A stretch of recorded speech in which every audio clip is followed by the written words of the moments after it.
नमस्कार, आप देख रहे हैं राजपथ और मैं हूं आपके साथ अंजनी कुमार सिंह। आज राजपथ में बहस होगी एक गंभीर मुद्दे पर, क्योंकि यूपी में पुलिस महकमे में महिला पुलिसकर्मियों की जिम्मेदारी का दायरा लगातार बढ़ाया जा रहा है।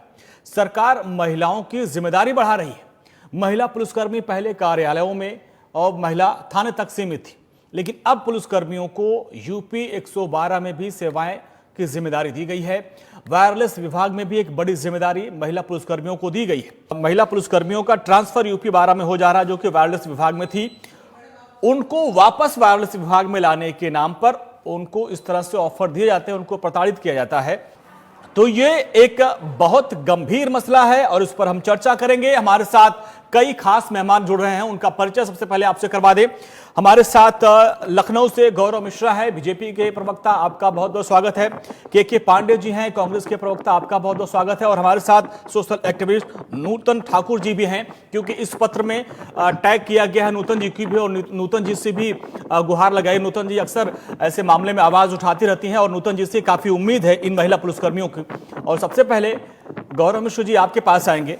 भाई, आपकी सरकार में हो रहा है कि भाई बेटी बचाओ बेटी पढ़ाओ, महिलाओं को सेना में पुलिस में बड़ी जिम्मेदारियां दी जा रही हैं, लेकिन ये पत्र आपको दिखाएं। इस पत्र में ये कहा गया है कि निवेदन है कि हम प्राथमिकगण पुलिस वायरलेस मुख्यालय में तैनात हैं और वर्तमान में प्रधान परिचालिका पद पर कार्यरत हूं। पुलिस रेडियो विभाग में महिला कर्मचारियों के लिए अलग से स्थानांतरण कोई नीति नहीं है और इसका फायदा उठाकर महिला कर्मचारियों का खुलेआम शारीरिक और मानसिक शोषण होता है। और जब से यूपी 100 और यूपी 112 की शुरुआत हुई है, तब से यह प्रताड़ना का गढ़ बन गया है। वायरलेस विभाग से उनका ट्रांसफर 112 में होता है और फिर वहां से वापसी के नाम पर इन लोगों को प्रताड़ित किया जाता है। आखिर ये क्या हो रहा है? जब जो सुरक्षा देने वाली महिला पुलिसकर्मी वही सुरक्षित नहीं है, तो कैसे आप महिलाओं की सुरक्षा बढ़ाएंगे यूपी में?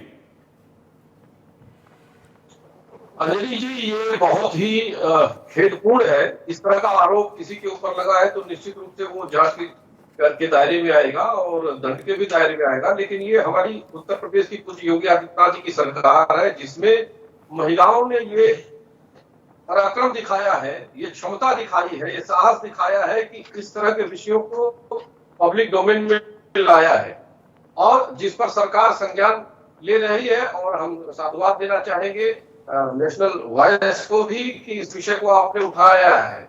निश्चित रूप से हम मानते हैं कि लंबे पिछले दशकों से यदि देखा जाए तो कार्यस्थल पर महिलाओं का शोषण एक आम बात हो चली थी, परंतु हमारी सरकार में, सरकार बनने के साथ ही महिलाओं की सुरक्षा को लेकर के हमारी सरकार ने कड़ी नीति बनाई। चाहे वो एंटी रोमियो स्क्वाड की बात हो या फिर अभी जनवरी के मामले की आप बात कर रहे थे, जो एक महिला पुलिसकर्मी ने आरोप लगाया था, उस पर भी हमारी सरकार ने कड़ी कार्रवाई की थी आरआई के ऊपर। और आज भी जिस डीआईजी के ऊपर जो आरोप लगा है, ये भी जांच के दायरे में आ गया है और इस पर भी कड़ी से कड़ी कार्रवाई हमारी सरकार करेगी। साथ ही हम ये भी कहना चाहेंगे, हमारी सरकार बात करते हैं तो निश्चित रूप से हम तुलना करते हैं पिछली सरकारों की। क्या स्थिति थी पिछली सरकार में? तो माननीय मुलायम सिंह जी को स्वयं कहना पड़ा था कि महिलाओं की स्थिति बहुत बद से बदतर हो गई इस सरकार में, दुर्दशा बहुत ज्यादा है इस सरकार में। हमारी सरकार में ये संवेदनशील सरकार है, गंभीर सरकार है। यही कारण है कि महिलाएं जो है अपने कार्यस्थल पर किसी भी प्रकार के कार्यस्थल हो या सार्वजनिक स्थल हो, यदि शोषण हो रहा है, किसी तरह का कोई उनके साथ अपराध हो रहा है, तो वो साहस करके बोल पा रही है, कह पा रही है। उस पर मजबूरी में बोले, साहस नहीं सर, उसके पास कोई विकल्प नहीं। इस पत्र में लिखा गया है कि कई नई लड़कियों ने आत्महत्या कर ली है, अब मजबूरन ये पत्र लिखना पड़ रहा है। अगर लड़कियां पुलिसकर्मी आत्महत्या कर रही हैं, ऐसा आरोप लग रहा है, तो पहले अगर आपने जांच करवा ली होती तो लगता ना कि गंभीर सरकार है। ये कहां गंभीर सरकार है? ये तो निश्चित रूप से ये तो जांच का विषय है, कितने लोगों ने आत्महत्या किया, कितने लोगों ने नहीं किया, इस मामले की कितनी गंभीरता है, इसके बारे में भी जांच के बाद ही सारी स्थिति स्पष्ट हो पाएगी। लेकिन प्रथम दृष्टया अगर आरोप लगा है तो उस पर कार्रवाई होनी तय। ठीक है। के पांडे जी, देखिए बड़ा गंभीर मसला है। जिन महिला पुलिसकर्मियों के ऊपर एक बड़ी जिम्मेदारी दी गई, उनको ट्रेन किया गया कि भाई यूपी में जो महिला अपराध है, देश में जो महिला अपराध है, उनको रोकने के लिए महिला पुलिसकर्मियों को ट्रेन किया जा रहा है। वायरलेस विभाग 112 विभाग में इन महिला कर्मियों की तैनाती की जा रही है कि अगर कोई भी रात बिरात कोई महिला या लड़की परेशान होती है, फोन करती है, तो ये लोग जाके उनकी मदद करेंगी। लेकिन अब कहा जा रहा है कि भाई उन्हीं लोगों का शोषण हो रहा है जिसके लिए उनकी तैनाती की गई थी, उनको नियुक्त किया गया, तो वही काम उनसे नहीं करवाया जा रहा है। वीवीआईपी की सेवा में उनको लगा दिया जा रहा है, पेशकार बना दिया जा रहा है और ट्रांसफर के नाम पर इस तरीके से मानसिक रूप से प्रताड़ित किया जा रहा है। अंजलि जी, यह सरकार बड़ी गंभीर है, हाँ बड़ी ईमानदारी से चल रही है, हाँ बड़ी ही संवेदनशील सरकार है, ऐसा हमारे मित्र ने कहा है।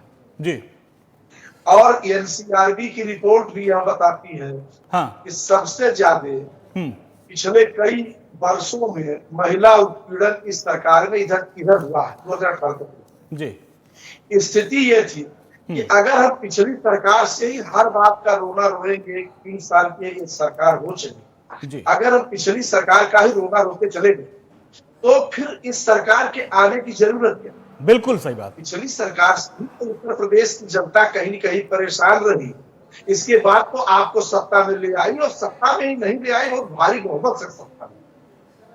तो जब आप पिछली सरकार से ही तुलना हर बात पे आपको करना है, हाँ तो फिर इस सरकार बहुत बड़ी बात बोली आपने, बहुत बड़ी बात बोली कि आज 2-3 साल बाद अभी आप पिछली सरकार से तुलना करेंगे तो 3 साल बाद हम कहां बैठे हैं। ये एक बड़ी बात, बहुत गंभीर बात आपने कही। जी जी थोड़ी आपकी आवाज डिस्टर्ब हो रही है, हम दोबारा संपर्क करेंगे कि आपकी आवाज हम तक सही से पहुंचे, जैसे कि आपकी बात हमारे दर्शक सुन पाए। नूतन ठाकुर जी, एक बड़ी जिम्मेदारी आपके ऊपर है और यूपी के लोगों को आपसे बड़ी उम्मीद है और इसी वजह से जो इन महिला पुलिसकर्मियों ने यह पत्र लिखा है, इस पत्र की एक प्रतिलिपि आपके पास भी गई होगी और जिसमें उन्होंने भी भाई आपसे भी इंसाफ की गुहार लगाई, चूंकि आप अक्सर आरटीआई के जरिए आवाज उठाती रही हैं और आप ऐसे लोगों की एक आवाज बन गई हैं। तो ऐसे में ये पत्र आपने देखा होगा, इस पत्र में एक लाइन जो कोट करने वाली बात होगी, उन्होंने लिखा है कि हम नई महिला कर्मियों की जो हालत है वो देह व्यापार करने वाली महिलाओं से भी ज्यादा बदतर हो चुकी है। 3 लड़कियों ने आत्महत्या कर ली, ये नौबत आ गई है। मैम, ये पत्र आपको मिला? आवाज उठाइए।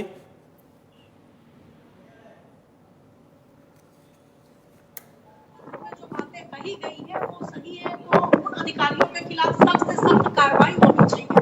पत्र में कहा गया है कि ट्रांसफर की कोई नहीं है जिसके नाम से महिलाओं का वायरस समाज में जो तैनात महिलाएं हैं और नई महिलाएं खाती तो उनका बहुत ज्यादा शोषण हो रहा है और समस्या के पत्र में कही गई है। जो बातें कही गई है उनको पढ़ने के बाद एक बार समझ किया था काम कर रही है, वो जिस तरीके से कह रही, जो शब्द आपने कहा कि लाइन लिखी हुई है कि उनकी स्थिति देह व्यापार करने वाली महिलाओं से भी बदतर है जी, मुझे नहीं लगता कि इसके बाद और ज्यादा कुछ कहने की जरूरत है। हाँ। डीजीपी साहब को भी मार्ग किया गया है, महिला आयोग भी भेजा गया है, तमाम लोग इसको तुरंत संज्ञान लेके इस पर सख्त कार्रवाई किए जाने की जरूरत है, निष्पक्ष जांच कराए जाने की जरूरत है, क्योंकि आरोप बहुत ही गंभीर है और शर्मनाक। जी मैम, आपकी आवाज हम तक नहीं पहुंच पा रही है। गौरव मिश्र जी, देखिए ये जो लाइन मैंने कोट किया, जिसको नूतन मैम ने भी कोट किया, कि अगर किसी पुलिसकर्मी ने ये बात कह दी कि हमारी जो हालत है इस विभाग में वो देह व्यापार करने वाली महिलाओं से भी बदतर है, तो ये हमारे लिए, आपके लिए, सामाजिक संगठन के लिए, सरकार के लिए और पूरी व्यवस्था के लिए डूब मरने वाली बात है। गौरव जी। देखिए अंजलि जी, ये बात सही है, ये बहुत दुर्भाग्यपूर्ण है और कहीं न कहीं सिर्फ कानून के बल पर अगर इस तरह की विकृतियों को दूर करने का प्रयास किया जाए तो पूर्ण सफलता नहीं मिल सकती। हाँ। क्योंकि नैतिक और मानव मूल्यों का जो ह्रास हुआ है उसका जो परिलक्षण है वो कार्यस्थलों पर भी देखने को मिलता है और विशेष रूप से महिलाएं जहां काम करती हैं वहां तो बल्कि इसकी प्रतिशतता अगर देखा जाए तो ज्यादा ही है। और हमारे मित्र अभी कह रहे थे, एनसीआरबी के डाटा की बात कर रहे थे 2018, वही एनसीआरबी ये कहती है कि पिछली सरकारों में लगभग 27% तक महिला उत्पीड़न के मामलों को सर देखिए ये तो मुझे सर ये जो आप उदाहरण दे रहे हैं ना, मुझे वो अपने कॉलेज का दौर वो याद आ जाता है, अपने कॉलेज का दौर वो याद आता है जब कुछ बच्चे बदमाशी करते हैं ना, जब उनकी शिकायत की जाती है प्रिंसिपल से, कहते सर मैंने तो नहीं किया, देखिए पिछले वाले लड़के ने तो बहुत किया था। अरे हम, आपकी सरकार 3.5 साल हो गई सर, हम आपसे सवाल करेंगे पिछली सरकारों से क्या मतलब, पिछली सरकारों ने जो किया उसका खामियाजा उनको भुगतना पड़ा, अब आपको भी 1 से 1.5 साल के अंदर चुनाव में जाना है और अभी भी आप पिछली सरकारों का रोना रोएंगे, तो जनता सब देख रही है सर। इस तरह के माहौल को जिन लोगों ने इस तरह का कुकृत्य किया है, यदि वो जांच में सही पाए गए तो उनको सजा भी भुगतनी ही पड़ेगी, इसमें भी कोई संशय नहीं है इस प्रकार। नहीं, क्या अब इस मामले में लोगों के ऊपर कार्रवाइयां हुई, इस पूरे मामले में जैसे कि गोपनीय जांच कराने की मांग इन महिला पुलिसकर्मियों ने की है, कितनी जल्दी गोपनीय जांच कराई जाएगी? जो जनवरी की घटना की बात कर रहे थे, उसमें आरआई के ऊपर दुष्कर्म का मामला दर्ज किया गया। हाँ। उसको नौकरी से हटना पड़ा। जांच अभी उसकी भी चल रही है और निश्चित रूप से उसमें भी वो दंड के पात्र होंगे। हमारी सरकार ने प्रत्येक हिंदू, चाहे शाहजहांपुर का मामला रहा हो, चाहे देवरिया का मामला रहा हो, चाहे कानपुर का मामला रहा हो, तब भी हमारी सरकार ने कड़ाई से कार्रवाई की है। और सर यही तो समस्या है सर यही तो समस्या है कि जब कोई कांड हो जाता है उसके बाद हम लोग लकीर पीटते हैं। पहले से व्यवस्था क्यों नहीं की जाती? इसीलिए तो आपकी सरकार को चुना गया था। आपने कहा था कि हम भाई बहुत जल्द वो असर दिखेगा, जंगल राज जो अखिलेश के राज में था उसको हम खत्म करेंगे, अपराधी छोड़ देंगे। लेकिन पुलिस महकमे में इस तरह शोषण हो रहा है। नूतन जी, आपकी आवाज हम तक मैम नहीं पहुंच पा रही थी, माफी के साथ। एक बार दोबारा अपनी बात रखिए। यहाँ तो भाई दोनों नेता लोग बैठे, वो कह रहे हैं भाई पुरानी सरकारों में ये होता था, हमारी सरकार में ये हो रहा है। लेकिन सवाल ये है कि सरकार किसी की भी रही हो, अगर महिला पुलिसकर्मी सुरक्षित नहीं है और वो ये निवेदन कर रहे हैं कि 3 लड़कियों ने आत्महत्या कर लिया, हमारी दशा देह व्यापार करने वालों से भी बदतर है, तो ये हमारे, आपके लिए, समाज के लिए, सरकार के लिए डूब मरने वाली बात है। ये बिल्कुल, क्योंकि पत्र में जो आरोप लगाए गए हैं वो बहुत ही गंभीर है और उसकी तुरंत जांच होनी चाहिए। और पत्र में भी जांच का जिक्र है, गोपनीय जांच इसलिए भी जब कई बार होता है कि जब आरोप वरिष्ठ अधिकारी पे लगते हैं तो आरोप जो महिला पीड़ित को कई बार अपने सेवा संबंधी मामलों को लेकर पाती है, डरती है, तो ये भरोसा दिलाए जाने की भी उन महिला कर्मियों को जरूरत है तो अपनी बात कहेंगे, उनके ऊपर कोई भी इसका दुष्प्रभाव नहीं पड़ेगा और अपनी बात कहने के लिए वो प्रताड़ित नहीं की जाएगी। और इसकी जांच जो भी अधिकारी दोषी पाए जाते हैं, पत्र में जो बातें कही गई उस पर सख्त कार्रवाई होगी। तो सवाल की सरकार में क्या हुआ, सवाल ये नहीं है, सवाल जो महिला कर्मी है, कई बार खास करके महिला पुलिस कर्मियों के साथ जो कार्यस्थल होता है, बाकी उसका वर्किंग उसमें कई सारी ऐसी समस्याएं होती है प्रताड़ना के शिकार होती है। और इस पत्र में तो कई ऐसी गंभीर बात कही गई है कि आगे उसकी वो नहीं करता है कि क्या महिला पुलिसकर्मी किस तरीके से बताते हैं, वो नहीं है। और तो बात के लिए उसकी तुरंत जांच कर कार्रवाई किया जाना जरूरी है ताकि घटनाओं को पुलिसकर्मियों को बचाया जाए। नूतन जी, आपसे बड़ी उम्मीद है, मतलब यूपी के कोई भी लोग हो, कि आप देश के भी कई लोग होते हैं, वो आपसे उम्मीद करते हैं कि भाई आप आवाज उठाएंगी और आप लोगों की आवाज बनती है। तो इस पूरे मामले में एक प्रतिनिधि आपको भी भेजी गई है, तो आप इन महिला पुलिसकर्मियों की सहायता किस तरीके से करेंगी, कैसे आवाज उठाएंगे आप? देखिए, मैंने भी इस पत्र को लेकर मैंने भी शिकायत और डीजीपी साहब की है कि इस संदर्भ पर तुरंत कार्रवाई की जानी चाहिए, निष्पक्ष जांच कराई जाए और पत्र में बात सही करी वो कार्रवाई हो। और ये महिला कर्मियों के ऊपर उसके प्रताड़ना संबंधित मामले आने में कई बार शारीरिक मानसिक तमाम तरह का ध्यान से आते रहते हैं और उस पत्र में जो बात कही गई है। देखिए, महिलाओं को हर क्षेत्र में आगे लाने के लिए सरकार काम कर रही है। उनको पुलिस विभाग में आगे बढ़ाया जा रहा है, उनको सेना में भर्ती कराया जा रहा है, उनको इंडियन एयरफोर्स में भी बड़े मौके दिए जा रहे हैं। गुंजन, जिनके ऊपर अब फिल्म बन रही है, तमाम ऐसी महिलाएं हैं जो उदाहरण हैं। लेकिन एक उदाहरण ये भी है जो यूपी से आया। गौरव जी, ठीक है, महिलाओं को आगे बढ़ाने के लिए सरकार तमाम कवायद कर रही है, लेकिन ये जो घटनाएं होती हैं ना, इससे जो है सरकार की मंशा पर पलीता लग जाता है।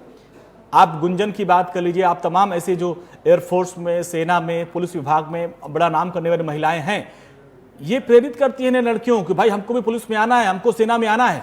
लेकिन जब वो ये सुनेंगी कि यहाँ पे आने के बाद इस तरीके से उनके ऊपर दबाव बनाया जाता है, शारीरिक शोषण के लिए मानसिक रूप से प्रताड़ित किया जाता है, उनको जो उनका सपना था कि भाई वो वायरलेस विभाग में रहेंगी या 112 विभाग में रहेंगी, लोगों की सेवा करेंगी, लेकिन वहां पर उनको ये जिम्मेदारी नहीं दी जाती है, वीवीआईपी ड्यूटी में सेवा में लगा दिया जाता है। तो कैसे बाकी जो लड़कियां हैं वो सेना में या पुलिस में आने की कोशिश करेंगी? फिर तो उनकी भी हिम्मत टूट जाएगी, नहीं आएंगी। वो उदाहरण सेट करने की जरूरत है। अंजलि जी, ये बात सही है। हाँ। किसी भी ऑर्गेनाइजेशन में, इंस्टीट्यूशन में, संस्थाओं में जहां भी महिलाएं काम करती हैं, हाँ। इनके शोषण का सिलसिला और इस तरह की घटनाएं कई बार उभर करके सामने आई हैं। यहाँ तक कि पुलिस विभाग में यदि देखा जाए तो पिछली सरकार में एक रिपोर्ट बनी थी जिसमें तो करीब 2500 के आसपास पुलिसकर्मी, जिसमें महिलाएं और पुरुष वो मिसिंग थे, वो अब रिकॉर्ड ही नहीं थे। तो कहीं ना कहीं शोषण तो होता है, इस पे नकारा नहीं जा सकता। लेकिन दूसरी एक बात जो आपने कहा है कि हमारी सरकार के ऊपर इसकी जिम्मेदारी जाती है। हाँ। एक बात बहुत साफ करना चाहेंगे कि हमारी सरकार किसी भी अपराध या भ्रष्टाचार या शोषण के प्रति जो है, जो जीरो टॉलरेंस की पॉलिसी है, उसी पे काम करती है सरकार। प्रायोजित कोई अपराध इस सरकार में नहीं हो रहा है जो पिछली की सरकारों में होता रहा है, चाहे वो आर्थिक अपराध हो, चाहे वो अपराधियों का अपराध हो, चाहे वो सामाजिक किसी भी प्रकार का अपराध हो। इस सरकार ने किसी भी प्रकार के अपराध या अपराधी को संरक्षण नहीं दिया है, और जहां भी इस प्रकार की घटनाएं हुई है उस पर कड़ा से कड़ा एक्शन लिया गया है, उस पर कार्रवाई की गई है। और ये बात सही है कि अभी और पुलिस विभाग को परिष्कृत करने की आवश्यकता है, क्योंकि जिस मनोदशा से वो आए हैं, पिछले 15-17 वर्षों से जिस प्रकार से जिस एटमॉस्फेयर में उन लोगों ने काम किया है, तो संभव है कि उसमें कुछ प्रतिशत ऐसे लोग हों जो इस तरह के विकृत मानसिकता रखते हो। लेकिन मैं यही निवेदन करूंगा आपके प्लेटफॉर्म के माध्यम से कि ऐसी महिलाएं जिनका शोषण की संभावना भी यदि दिखती हो तो वो अपनी आवाज को मुखर करे, बोले, निश्चित रूप से सरकार कार्रवाई करेगी। नूतन जी देखिए, ये जो सवाल था कि कई बार होता है ना, उदाहरण सेट करना होता है, कई बार उदाहरण सेट करना बहुत जरूरी होता है। और जैसा कि केके जी कह रहे थे कि भाई अपने यूपी में कहावत है, भय बिन होत प्रीत, यानी एक कानून का खौफ होना चाहिए। इस बात का खौफ होना चाहिए कि अगर हम अपने सहयोगियों के साथ अगर इस तरह की कोई भी हरकत करने की कोशिश करते हैं तो हमारे ऊपर कड़ी से कड़ी कार्रवाई होती है। अगर उनको आप छूट देंगे तभी इस तरह की हरकत वो करेंगे और उनका मन बढ़ता है। तो नूतन जी, अगर जो लड़कियां जो पुलिस में जाना चाहती हैं, जो सेना में जाना चाहती हैं, जो एयरफोर्स में जाना चाहती हैं, ऐसे हालात में अगर इस तरह का पत्र और इस तरह की खबरें वो देखेंगे, सुनेंगे, तो उनके मनोबल पर भी असर पड़ता है। ऐसे में उदाहरण सेट करना होगा तुरंत। नूतन जी,